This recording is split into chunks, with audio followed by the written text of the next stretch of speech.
What's up guys, it's Will back again, and today's review is Life. Life is a sci-fi horror thriller film that was directed by Daniel Espinosa and follows a 6-member crew of the International Space Station that uncovers the first proof of biological life beyond Earth. The crew intercepts a space probe returning from Mars that contains soil samples, and to their surprise, they find biological life within one of these samples. Before long, this organism begins to not only grow, but to become more intelligent and more hostile as well. As the 6-person crew begins coming to the realization that this organism is much more dangerous than they originally anticipated, they begin formulating strategies designed to kill it and to make sure it never reaches solid ground back on Earth. And the rest of the film is spent watching our crew attempt to survive in outer space against an extremely dangerous and unfamiliar foe, while they also attempt to contain the threat at all costs. Okay, so I was kind of torn when it came to the marketing of Life. I saw this trailer a bunch of times before other films I saw in theaters, and I was kind of 50-50 on whether I thought this would be a good movie or not. Something I've heard from many people before is that if you feel like a movie or game is kind of being over-marketed, then that's usually a negative indicator for the quality of the final product. And Life is a film that I felt was certainly advertised everywhere I went, but I am of the opinion that Life is an exception to this unwritten rule of sorts. I enjoyed it. Something I do want to make clear though is that Life doesn't necessarily offer anything new to this genre. It follows a very familiar trajectory of a space crew being overwhelmed by an extremely violent and unfamiliar foe that they've never seen anything like before. As the film progresses, the monster becomes stronger, the crew adapts and becomes more familiar with it, and thus the stakes continually rise. This is a formula that's worked in the past, and Life obviously takes new characters, a new monster, and replicates it very nicely. So what I'll say is Life doesn't necessarily feel like a remake of Alien or anything, but it doesn't feel like a fresh new take on the genre either. So it really just depends what you're expecting to get out of this film coming in. I think regardless of its innovation or lack thereof, Life is a very well-paced, suspenseful, and thrilling ride. I think everything feels very fluid. The tension escalates in a surprisingly satisfying way, and while it's not overly scary, it's extremely tense, and that's why I'd say it's more of a sci-fi thriller than a sci-fi horror film.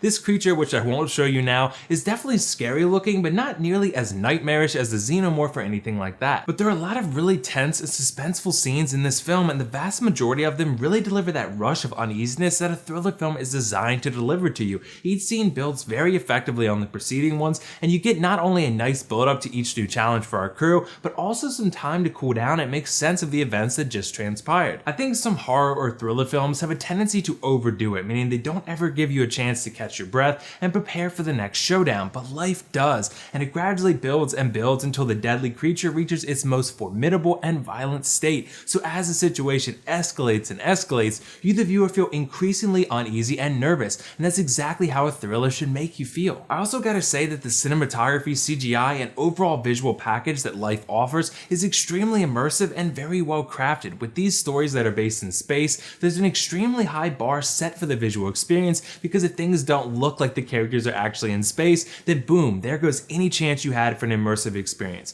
But Life always delivers in the visual storytelling department because it makes you feel the weight of the environment and the vastness of space, yet at the same time makes you feel claustrophobic within the spaceship that's occupied by a murderous alien as well. And I think that overall these characters provide you enough to keep you satisfied. While they're certainly not the most fleshed out, well-developed characters that have ever graced the screen in a sci-fi flick, you know enough about them to give them all a very strong identity and purpose aboard the ship. It also helps that they're all very well acted. I mean, this is a very nice cast of actors who all do a really nice job, but I'm willing to bet that you're probably most concerned with Ryan Reynolds and Jake Gyllenhaal because they're the biggest names on this cast list. They both do a really nice job in this film. Are they among their best characters? No, they're not, but they still do a very nice job delivering characters that offer something particularly valuable to this group of astronauts. I don't want to give you much more than that because I don't want to spoil anything, but someone who you may not know a lot about that is great in this movie is Rebecca Ferguson. She was probably my favorite actor in this movie because she honestly showed off more range than all of her fellow cast members.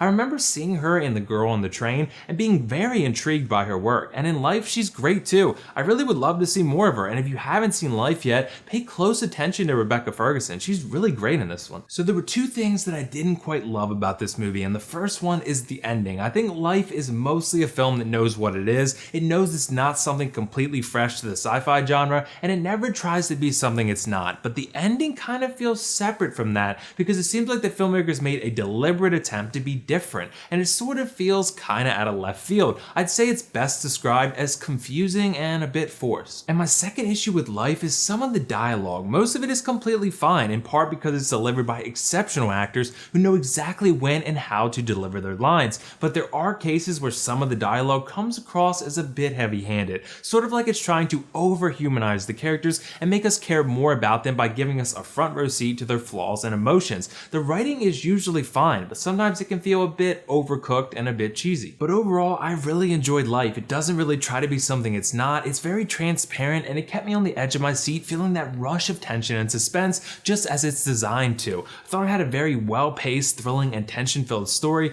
an immersive visual package, some nicely written and acted characters, and a very clear and realistic identity. I did also feel that the ending was a bit unsatisfying, and the dialogue could occasionally feel heavy-handed. Regardless, I'm gonna give Life a 9 out of 10, and definitely recommend you check this one out in theaters if you're looking for a suspenseful and tension-filled film with some great actors. So did you guys see Life yet? What did you think of it? And if not, let me know why not, and also let me know your favorite sci-fi, horror, or thriller film of all time. I got a few that are up there for me, so I'd love to hear your favorites. That's all for now though. This is WillFoxification signing off. See you in the next review.